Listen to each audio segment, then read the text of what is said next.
നല്ല ക്രിസ്പി ആയിട്ടുള്ള ജിലേബിയാണ് തയ്യാറാക്കാൻ പോകുന്നത്. അതിനായിട്ട് 1 കപ്പ് അളവിൽ ഉഴുന്ന് നന്നായിട്ട് കഴുകി വെള്ളത്തിലിട്ട് വെച്ചിട്ടുള്ളതാണ്. ഒരു 3 മണിക്കൂറെങ്കിലും കുതിർക്കണം.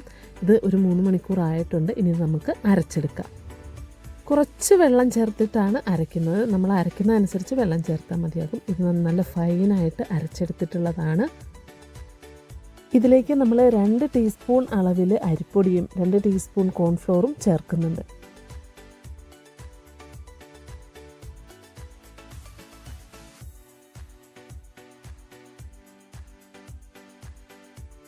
ഇനി ഇതെല്ലാം കൂടി നമുക്ക് നല്ലപോലെ മിക്സ് ചെയ്തെടുക്കാം.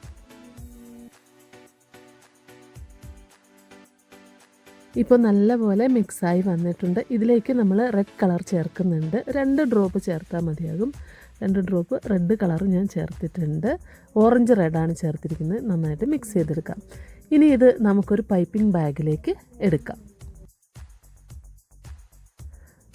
നിങ്ങളുടെ കയ്യിൽ ഉള്ളത് ക്ലോത്തിൻ്റെ ബാഗാണെങ്കിലും എടുക്കാം. ഇത് ഞാനിപ്പോൾ എൻ്റെ കയ്യിലുള്ളത് പൈപ്പിംഗ് ബാഗാണ്. അതിലേക്കാണ് ഒഴിച്ചു കൊടുക്കുന്നത്.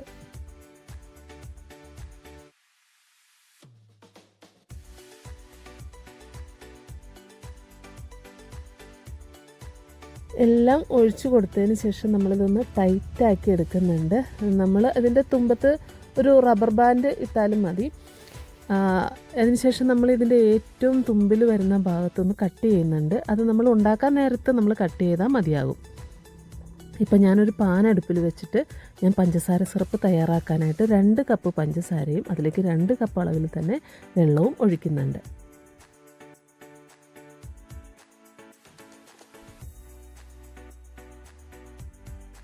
സിറപ്പ് നന്നായിട്ട് തിളച്ച് വരുമ്പോൾ നമുക്കതിലേക്ക് ഏലക്കാപ്പൊടി ചേർത്ത് കൊടുക്കാം. ഇനി നമുക്കതിലേക്ക് 1 ടീസ്പൂൺ അളവിൽ നാരങ്ങാനീര് ചേർത്ത് കൊടുക്കാം. നാരങ്ങാനീര് ചേർത്ത് കൊടുക്കുന്നത് നമ്മുടെ പഞ്ചസാര സിറപ്പ് തണുത്ത് വരുമ്പോൾ കട്ടിയാകാതിരിക്കാൻ വേണ്ടിയിട്ടാണ്. ഇപ്പം നല്ലപോലെ തിളച്ച് വരുന്നുണ്ട്. നമുക്കിത് ഒരു നൂൽ പരുവം ആകണം. അതാണ് പരുവം. നമുക്കിനി ജിലേബി ഉണ്ടാക്കാം. അതിനായിട്ട് ഒരു പാൻ അടുപ്പിൽ വെച്ചിട്ട് എണ്ണയൊഴിച്ച് ചൂടാകുമ്പോൾ നമ്മൾ ആദ്യം എടുത്തു വെച്ചിരിക്കുന്ന മിക്സ് പൈപ്പിംഗ് ബാഗിൻ്റെ തുമ്പ് ഞാനൊന്ന് കട്ട് ചെയ്തിട്ടുണ്ട്. അത് ചേർത്ത് നമുക്കിങ്ങനെ ഒഴിച്ചു കൊടുക്കാം. എൻ്റെ ഡിസൈനൊക്കെ ആകെ കുളമാണ്. ഡിസൈൻ ചെയ്യാൻ പണ്ടും എനിക്ക് വലിയ അറിവില്ല. നമുക്ക് കഴിയുന്ന രീതിയിൽ നമ്മുടെ വീട്ടിലേക്കുള്ളതല്ലേ, അപ്പോൾ നമുക്ക് കഴിയുന്ന രീതിയിലൊക്കെ നമുക്ക് ഡിസൈൻ ചെയ്തെടുക്കാവുന്നതാണ്. പരമാവധി ശ്രമിക്കുന്നുണ്ട് കേട്ടോ. ഫ്ലെയിം നന്നായിട്ട് കുറച്ചിട്ടിട്ടാണ് കേട്ടോ നമ്മൾ ഫ്രൈ ചെയ്തെടുക്കേണ്ടത്. നമ്മൾ ഓരോ വശം ഫ്രൈ ആകുന്നതനുസരിച്ച് നമുക്ക് തിരിച്ചിട്ട് കൊടുക്കാം.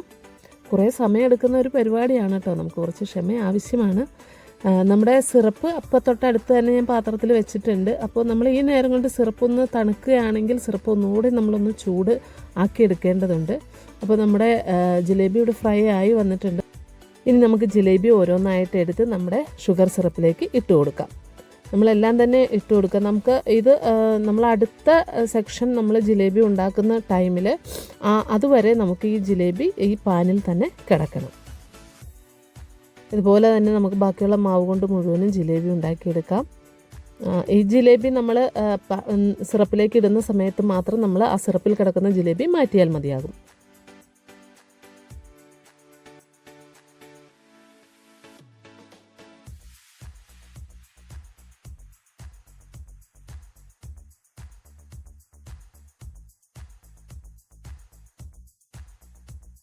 ഇപ്പോൾ നമ്മുടെ ജിലേബികളെല്ലാം തന്നെ റെഡി ആയിട്ടുണ്ട്. നിങ്ങളെല്ലാവരും വീട്ടിൽ ട്രൈ ചെയ്ത് നോക്കിയിട്ട് അഭിപ്രായം അറിയിക്കണേ.